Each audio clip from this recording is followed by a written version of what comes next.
Herbert H. Jones was a bold British officer who led from the front.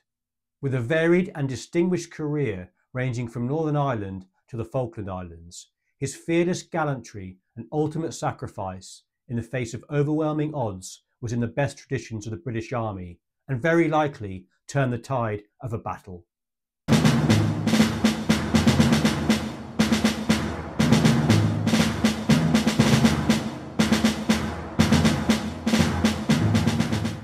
Born on the 14th of May 1940 in Putney, London, Herbert, or H. Jones as he became known as, received his education from Eton and D.L.D. College, London, where he excelled academically. Jones then joined the army in 1958, straight from school. Graduating from Royal Military Academy Sandhurst in July 1960, he was commissioned into the Devonshire and Dorset Infantry Regiment as a second lieutenant. Like Churchill, Jones had an American parent.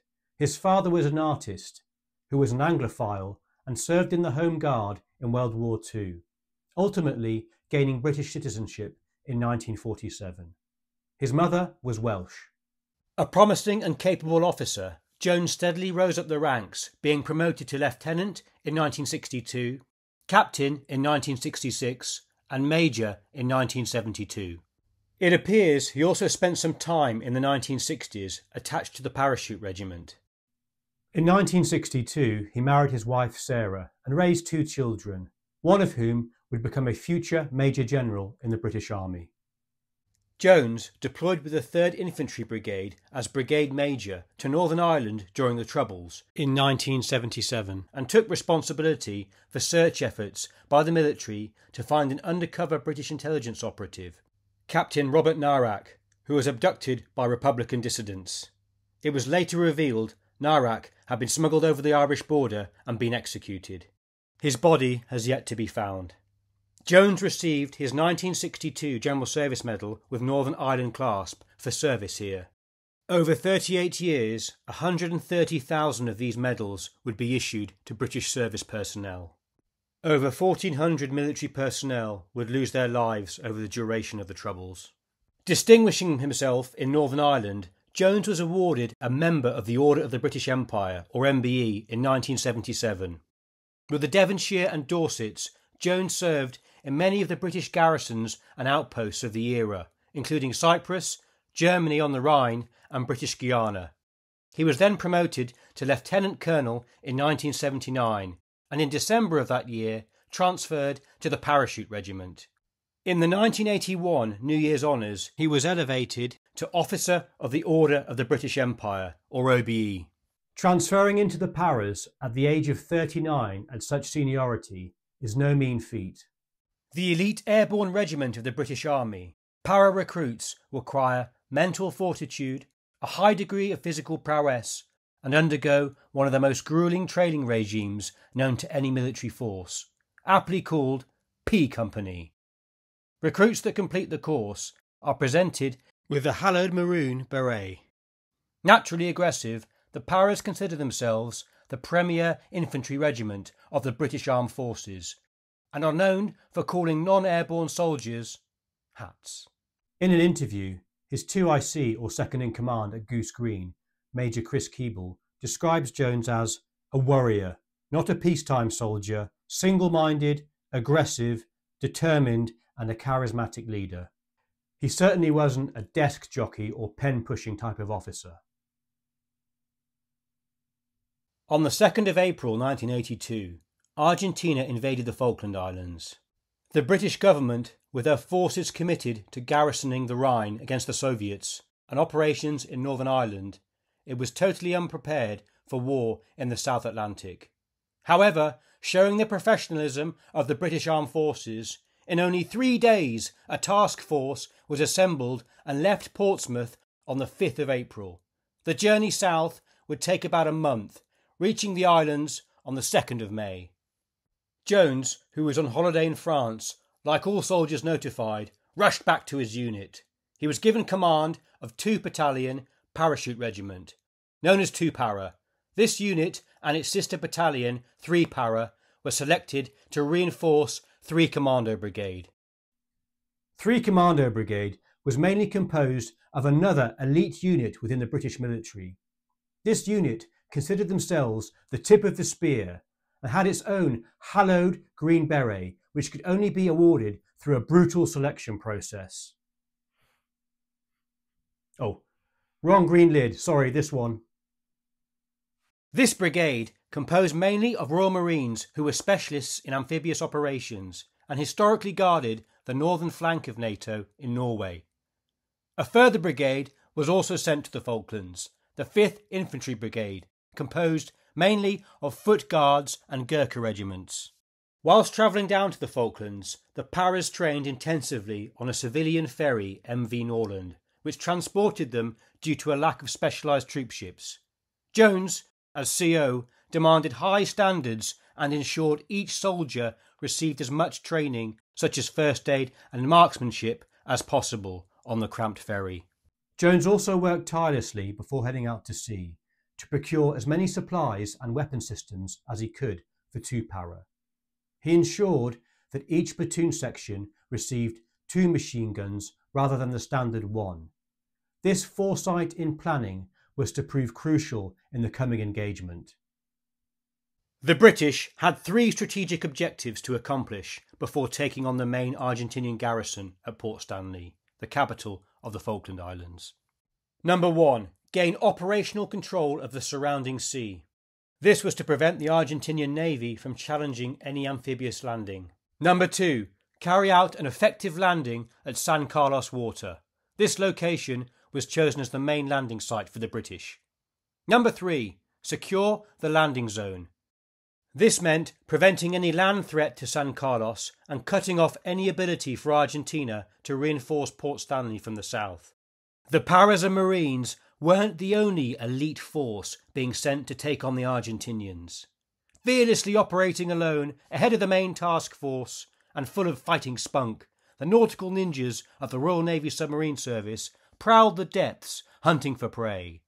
On the 2nd of May, HMS Conqueror tracked and torpedoed and sank the Argentinian cruiser General Belgrano. Fearing more punishment and the loss of their strategic aircraft carrier, the rest of the Argentinian fleet withdrew back towards the Argentine mainland. This completed Objective 1 and allowed the task force to reach the Falkland Islands and carry out Objective 2. Ironically, rather than parachuting into a hostile drop zone as all Paras dream of, they would be entering the combat zone on landing craft and covered by naval fire.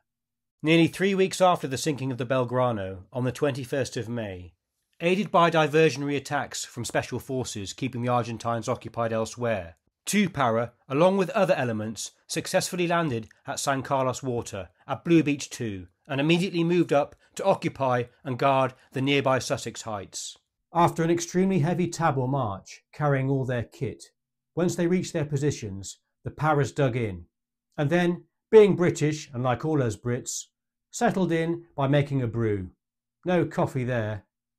However, British ships in San Carlos Water were now a sitting duck for the Argentine Air Force.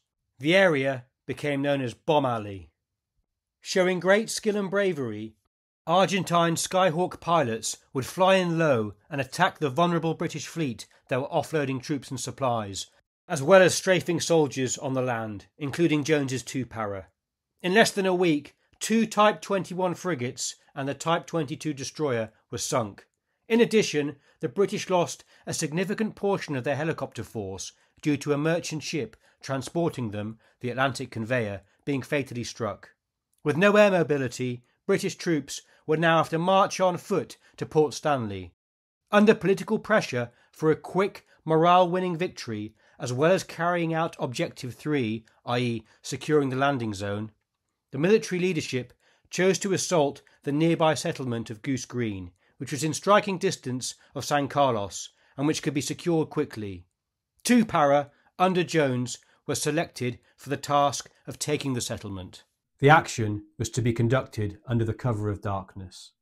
This was the first major nighttime assault led by the British Army in the face of the enemy since the Korean War 30 years before. Also, aside from some special forces actions, this was the first significant engagement of the war. Just imagine the pressure that Jones would have been under to succeed. On the afternoon of 26th of May, the Paras marched south. To take Goose Green, the Paras would have to advance across open ground and engage a force in well-prepared defensive positions over twice its size. The Argentinian forces were furthermore armed with some of the latest equipment bought from the USA and Europe, and had night vision aids a generation ahead of the British. Night sights for the Argentinian FN rifle were lighter and more compact than British equivalents, with more available per platoon. The Paras, by contrast, were under-resourced with limited fire support, mortar rounds confined only to what they could carry, and were unable to be allocated any armoured support such as scimitar light tanks, which Jones had requested. Contrary to media myths about Argentinian forces all being 16-year-old conscripts, many of the NCOs and officers were experienced, professional and motivated soldiers, with the youngest intake of conscripted recruits, 19-year-olds of the 1962 register. The majority of British forces were aged between 18 and 25. Many of the Argentine conscripts had also been on specialist courses, such as ranger or sniper schools, and many were motivated to fight for the Malvinas, which they considered their country's territory. On 27th of May, after arriving in the start-off position, the Paras were briefed not to slow the advance by stopping to help any wounded and maintain the momentum of the assault. To mitigate exposure from the open ground, Jones planned a night attack on the 28th of May in the early hours, aiming to punch through the flanks of the Argentinian defences and take the high ground north of Goose Green during the darkness hours. This would compel the remaining Argentine garrison to surrender. Adding further concern for Jones and two Para was that British media had unbelievably broadcast the British plan to attack Goose Green. Jones was understandably furious. However, luckily for the British, the Argentine commander of Goose Green, Italo Piaggi, believed the broadcast to be a psychological operation and clear disinformation. He believed no one would be daft enough to broadcast their own country's battle plans to the enemy. A Company kicked off the operation by securing Bernstein House, largely unopposed, as their first objective. Advancing to contact, B Company on the Argentinian left flank were the first in action against outlying Argentine positions. They made steady but slow progress, supported by artillery and intermittent naval gunfire from HMS Arrow, which was suffering from a technical fault in its firing system. Whilst B Company pushed the Argentines back, A Company, in the darkness, slipped through the far right of the Argentinian defence without incident. As A Company advanced to an undefended objective called Coronation Point, D Company covered its rear, attacking remaining Argentinian positions in the centre. Although taking about an hour and a half, longer than expected, B and D Company had successfully cleared the first outlying positions of the Argentinian defence. However, daylight was fast now approaching, and the Paras were behind schedule. There was worse news for the British, as HMS Arrow had to withdraw, and due to fog there could be no air support. Fighting in the northern outlying positions had alerted the Argentine commander, who now rushed reinforcements to his main defensive line. A Company was then ordered by Jones to advance to Darwin Hill, further south, with two platoons with the 3rd Platoon in support. This is where the Argentine main defensive positions were located. Trying to avoid the dawn light exposing them, the Paras ran as fast as they could over open ground towards Darwin Hill. As the Paras approached, Argentinian forces dug in along a nearby ridge, opened up with withering fire on the Paras, forcing them to take to ground in a gorse gully. The Paras were surprised by the ferocity of the Argentine defence. Intelligence reports previously had not indicated to the Para leadership how heavily defended the position around Darwin Hill would be. After returning fire and neutralising an Argentinian trench on a ridge overlooking the gully, A Company's attack stalled under withering fire. The fighting was reportedly so intense the gorse or shrub was set on fire and burned for weeks afterwards. An hour into daybreak and under enormous pressure to reach his objective before full light, Jones moved forward from his command post to get abreast of the situation on the front line. Exposing himself to Argentinian fire, he ran across over 100 metres of open ground to join A Company, reaching them at 8:30 a.m. Determined not to lose momentum, elements of A Company conducted another attack up the hill, but were beaten back under relentless fire from fixed machine gun emplacements, suffering 3 men killed and were again pinned down. Under enormous pressure, with limited options and no fire support, coupled with mounting casualties, including his adjutant and A Company second in command, Jones then decided to regain the initiative and to outflank the Argentinian position on the hill and assault the position himself with a small detachment. Jones' citation reads, "It was clear to him that desperate measures were needed in order to overcome the enemy position and rekindle the attack, and that unless measures were taken promptly, the battalion would sustain increasing casualties and the attack perhaps even fail. It was time for personal leadership and action. Colonel Jones immediately seized a submachine gun and, calling on those around him, with total disregard for his own safety, charged the nearest enemy position. This action exposed him to fire from a number of trenches on the ridge. As he charged up a short slope at the enemy position, he was seen to fall and roll backward downhill. He immediately picked himself up and again charged the enemy trench, firing his submachine gun and seemingly oblivious to the intense fire directed at him. He was hit by enemy from another trench, which he outflanked, and fell dying only a few feet from the enemy he had assaulted. A short time later, a company of the battalion attacked the enemy, who quickly surrendered. The devastating display of courage by Colonel Jones had completely undermined their will to fight further. Thereafter, the momentum of the attack was rapidly regained.